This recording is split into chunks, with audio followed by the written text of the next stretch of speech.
ओम नमस्ते जी।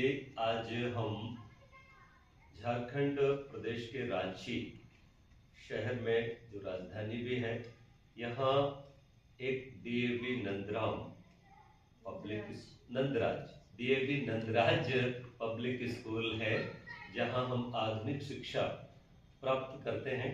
किंतु एक विशेष बात हो गई है, यहाँ पर एक गुरुकुल परंपरा से बच्चों को इस आधुनिक शिक्षा के साथ साथ शिक्षा दी जा रही है, जो पूरी तरह से वैदिक है।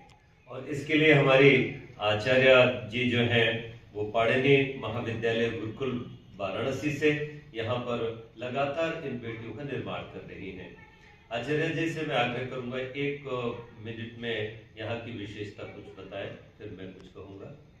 मैं आचार्य स्वाति शाश्वत, पाणिनि कन्या महाविद्यालय की छात्रा, और यहाँ जो बच्चे हैं वो आधुनिक शिक्षा के साथ वैदिक पद्धति गुरुकुल शिक्षा का भी अच्छे से लाभ उठा रहे हैं।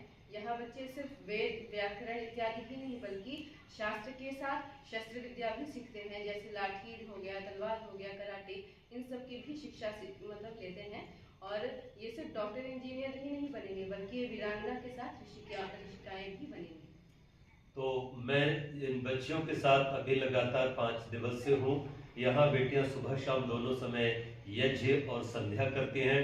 मुझे मेरी संस्कारशाला की बिल्कुल याद नहीं आई, क्योंकि इन बेटियों को देखकर मुझे लगा मैं अपने ही घर में हूँ, और इन बेटियों ने भी मुझे बिल्कुल पिता की तरह अपना स्नेह और आदर दिया, और मुझे भी बहुत सारी बेटियां मिल गई। यहाँ पर जो इन बच्चियों का निर्माण हो रहा है, वो निश्चित रूप से मैं कह सकता हूँ कि राष्ट्र का निर्माण हो रहा है, भारत का निर्माण हो रहा है। तो इन बेटियों के लिए जो बड़ी योग्य हैं, सब कविताएं भी रचती हैं, और वेद पाठ नाना प्रकार से, अभी शिखा पाठ किया, जटा पाठ किया, माला पाठ किया, घन पाठ किया, तो बहुत सारे पाठों को ये बहुत अच्छे से कर रही हैं। इसके साथ साथ ये बड़ी सारी विदुषी हो रही है, क्यों ना हो, इनके आचार्य जी इनको गर्भ में रख करके निरंतर इनका निर्माण कर रही है। इन सब के लिए मेरी बहुत बहुत शुभकामनाएं।